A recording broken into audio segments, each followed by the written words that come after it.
হরে কৃষ্ণ, জয় নিতাই, জয় গৌর। আচ্ছা, একাদশীর পঞ্জিকার বই, একাদশী চলে আসছে। তার আগে তো রামনবমী পড়বে।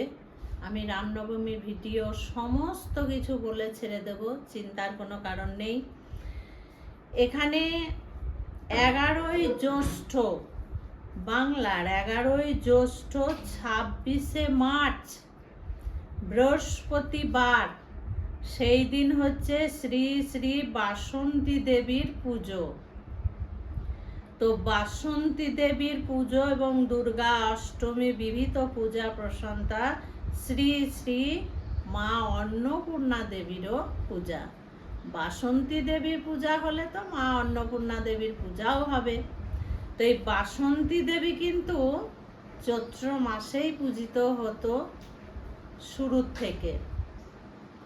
আমাদের আশ্বিন মাসে অকাল বোধন, আশ্বিন মাসে মা দুর্গার পুজো ছিল না। সেটা ভগবান পুরুষোত্তম রামচন্দ্র নিয়ে এসেছিলেন। অকাল বোধন বলতে মাকে অসময়ে জাগিয়েছিলেন ঘুম থেকে, কারণ ওই সময় তো শয়ন চলে দেবদেবীদের। তো আশ্বিন মাসে পুজোয় ধুমধাম হয়, কিন্তু বাসন্তী দেবীর পুজো সেইভাবে অনুষ্ঠান হয় না। বাসন্তী দেবীর পুজো এবার কিন্তু অন্নপূর্ণা দেবীর পুজো খুব সুন্দর দিনে পড়েছে, বৃহস্পতিবার। এই দিন মায়েরা যদি ভাবো যে আমরা বাসন্তী পুজোর সমস্ত কিছু পালন করব ঘরে থেকে, সেদিন অন্নটা খাবে না এবং স্নান ইত্যাদি করে তার আগের দিন মাথা ঘষে সেই দিন তোমরা আটা টাটা খেয়ে থাকবে। আটার জিনিস তৈরি, লুচি, পরোটা, রুটি, সুজি এবং সবজি, ডাল, এইগুলো খেয়ে তোমরা পালন করতে পারবে।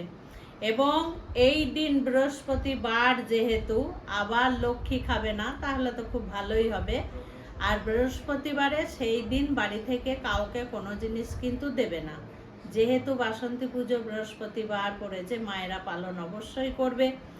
আর কি হয়, অষ্টমী তিথি বছরে দুবার করে, বাসন্তী দেবীর পুজোতেও অষ্টমী তিথি পড়ে এবং আমাদের দুর্গা দেবী যে কার্তিক মাসে, আশ্বিন মাসে যে দুর্গা দেবীর পুজো হয়, সেখানেও কিন্তু আমাদের অষ্টমী তিথি পালন হয়। তো আমি তো পালন করব, সন্তানেরা পালন করবে, তবে কেউ কিন্তু উপবাস থাকবে না, না খেয়ে থাকবে না, নির্জলা থাকবে না, খেতে পারবে অষ্টমী তিথি।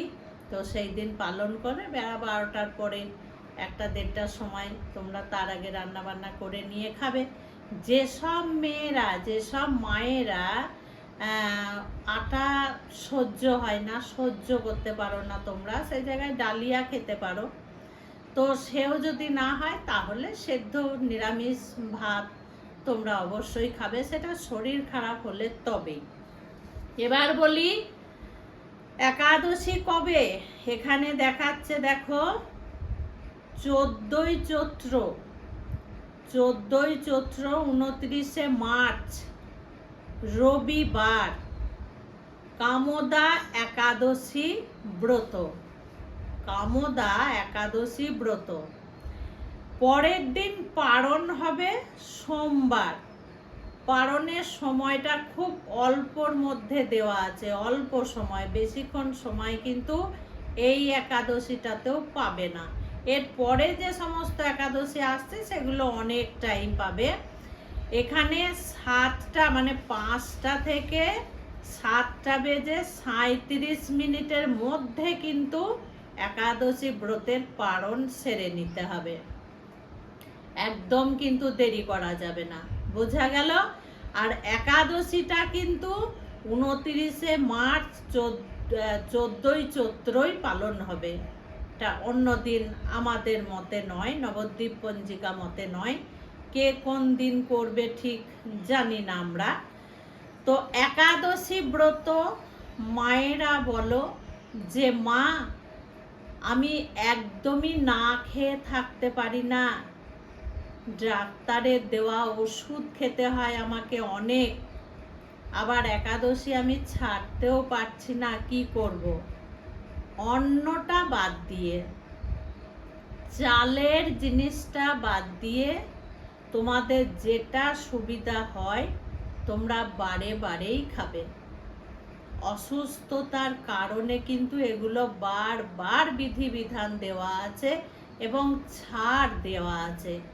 সুস্থ সবল মানুষদের জন্য নয়, কিন্তু যারা অসুস্থ তাদের জন্য এই নিয়মগুলোও কিন্তু বলা আছে। বাচ্চা যারা, তারা যদি ভাবে আমরা একাদশী করব, তারাও কিন্তু নানান ধরনের জিনিস লক্ষ্মীবাদ দিয়ে খেয়েও একাদশী করতে পারে। এবং যারা খুব অসুস্থ তারাও কিন্তু এই ধরনের জিনিসগুলো খেয়ে একাদশী করতে পারে। আমি এর আগেও বলেছি, আবারও বলছি, শরীর বাঁচিয়ে তারপরে ধর্ম। যদি শরীরটাই না থাকে, অসুস্থ হয়ে পড়ে থাকি, ধর্ম কিন্তু করা যাবে না। আর ধর্ম মানেই, বারবত মানেই যে না খেয়ে বসে থাকলাম, নির্জলা উপবাস করে বসে থাকলাম, তা কিন্তু নয়। অনেক কিছু বিধি বিধান দেওয়া আছে, সেইগুলো যদি পালন করা যায়, খাওয়াটা কিন্তু অত ইম্পর্টেন্ট নয়। বোঝা গেল? একাদশী হরির নিকটে বাস, সেদিন আমরা হরির নিকটে থাকব। কিভাবে?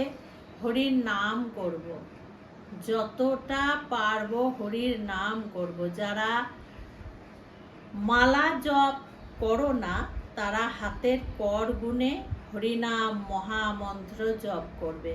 যারা মালা করো, সেদিন একটু অধিক মালা করার চেষ্টা করবে। সারাদিন না খেয়ে থাকলাম আর ঘুমালাম আর গাল গল্প করলাম, সংসারের কাজ করেই গেলাম, সেটা কিন্তু করলে ব্রত হবে না। আচ্ছা, আমি কিন্তু একাদশীর এখনো 2টো ভিডিও করব। একটা খুব গুরুত্বপূর্ণ কথা এই একাদশীর ব্রত কথাই থেকে আমি পেয়েছি, সেটা তোমাদের সামনে তুলে ধরব। আর ব্রত কথা আমি পাঠ করব, খুব তাড়াতাড়ি আমি সেই 2টো ছেড়ে দেব। আগে আমি একাদশী কবে কিভাবে করতে হবে সেইগুলো আমি এখন জানিয়ে দিলাম। তোমরা একাদশী ব্রত অবশ্যই পালন করো। তাহলে পারণ মন্ত্র বলতেই হবে মায়েদেরকে। অজ্ঞান তিমিরান্ধেশ ব্রতে নানেন কেশব প্রসীদ সুমুখনাথ জ্ঞান দৃষ্টি প্রদভব। এই মন্ত্র পড়ে তোমরা প্রসাদ মুখে দেবে। যে মায়েরা পাঠ করতে পারবে না, হরে কৃষ্ণ মহামন্ত্র বলে প্রসাদ মুখে দেবে। আচ্ছা, সংকল্প মন্ত্র আমি বারবার কেন বলি যে মায়েরা ভগবানের সামনে কিন্তু প্রতিজ্ঞাবদ্ধ হবে না। আমাকে এক মা ফোন করেছিল, দেখো তার পরিণাম কি। সেই মা একাদশীর দিন সকাল সকাল মানে ভোরবেলা উঠে স্নান ইত্যাদি করে পুজো পাঠ করে ভগবানের সামনে হাত জোড় করে সংকল্প মন্ত্র প্রার্থনা করেছিল। আর সে বলেছিল, আজকে আমি একাদশী ব্রত পালন করব, ভগবান তোমার সামনে আমি প্রতিজ্ঞা করলাম।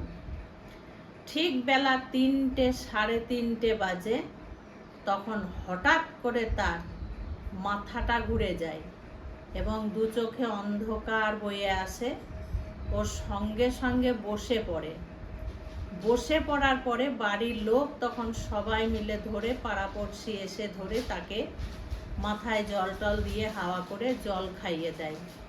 তারপরে সে কিন্তু ওই জ্ঞান না থাকার মতো হয়ে যায়, তার শরীরে কোনো শক্তি ক্ষমতা কিছুই ছিল না। এবং তাকে হসপিটালে নিয়ে গেছিল। হসপিটালে নিয়ে গিয়ে তাকে ভর্তি করে নিয়েছিল। ভর্তি করে নিয়ে সেখানে থাকা, ওষুধ, ইঞ্জেকশন, স্যালাইন সব কিছু দেওয়া হয়। তারপরে তার যখন জ্ঞান ফেরে, অনেক রাত হসপিটালে, তখন তাকে খাওয়ানো হয়। হসপিটালে মনে হয় কি খাওয়ানো হয় সেটা বলেনি, তবে ও বলল, মা আমাকে হসপিটালে অন্ন খাইয়ে দিয়েছে। সেটা ভাত কি মুড়ি আমি জানি না, খাইয়ে দিয়েছে। পরের দিন সকালে সে ছুটি করে বাড়ি এসেছে। পারণটাও সে করতে পারেনি, কারণ 10টার পরে বাড়ি এসেছে। তাহলে এইবার আমার সন্তানেরা এই সত্য ঘটনা শুনে তোমাদের কি জ্ঞান হলো বলো? তোমরা কি এবার থেকে প্রতিজ্ঞাবদ্ধ হবে? সংকল্প মন্ত্র পাঠ করবে। সংকল্প মন্ত্র পাঠ করা মানেই কিন্তু ভগবানের সামনে প্রতিজ্ঞাবদ্ধ হওয়া। আর প্রতিজ্ঞা মানে কথা দেওয়া, যাত্রার কাছে নয়, স্বয়ং ভগবানের কাছে কথা দেওয়া। তাহলে সেই কথা যদি না রাখতে পারি, আমাদের সঙ্গে কি পরিণতি হতে পারে? আমাদের সঙ্গে কি পরিণতি হতে পারে? যার জন্য আমি একবার নয় 1000 বার তোমাদেরকে বলি যে প্রতিজ্ঞাবদ্ধ হবে না, সংকল্প মন্ত্র পাঠ করবে না। আমাদের এই শরীরে কোনো কিছুই ঠিক থাকে না। আমরা সকালে এক ভাবি, বিকেলে আমাদের সঙ্গে আর এক হয়ে যায়। আমরা ভাবি খুব সুস্থ, পরে আমরা কিভাবে যে অসুস্থ হয়ে পড়ে যাই। এই শরীরের গ্যারেন্টি কিন্তু আমরা দিতে পারবো না, ক্ষমতা নেই আমাদের দেওয়া। কাজেই প্রতিজ্ঞাবদ্ধ হবার কোনো দরকার নেই। অনেকে বলে, বড় বড় যারা মহাপণ্ডিত আজকাল গজিয়ে উঠছে এবং যত মহাপণ্ডিতরা আছে তারা বলে যে সংকল্প মন্ত্র না করলে একাদশী ব্রত সম্পূর্ণ হয় না, ভগবানকে জানাতে হয়। আর আমি যদি সংকল্প মন্ত্র না করে ভগবানের সামনে আমি সারা দিন রাত ব্রত পালন করছি, সেটা কি ভগবান জানবে না? ভগবানকে কি জানাতে হয় কখনো? ভগবানের সামনে কি বলতে হয় কখনো? সে তো সব কিছু দেখতে পাচ্ছে। তাহলে শুধু শুধু আমি যদি কথা দিয়ে কথা না রাখতে পারি তাহলে কেমন হয়? আমরা ব্যক্তিরা যদি কোনো মানুষকে কথা দিয়ে কথা রাখতে না পারি, তার সামনে আমরা যেতে পারি না, তাহলে ভগবানের সঙ্গে আমাদের কি দুর্দশা হবে? খুব ভালো থাকবে, সুস্থ থাকবে, এইভাবে প্রত্যেকটা ভিডিও দেখতে থাকবে। আজকে আসছি। হরে কৃষ্ণ, জয় নিতাই, জয় গৌর।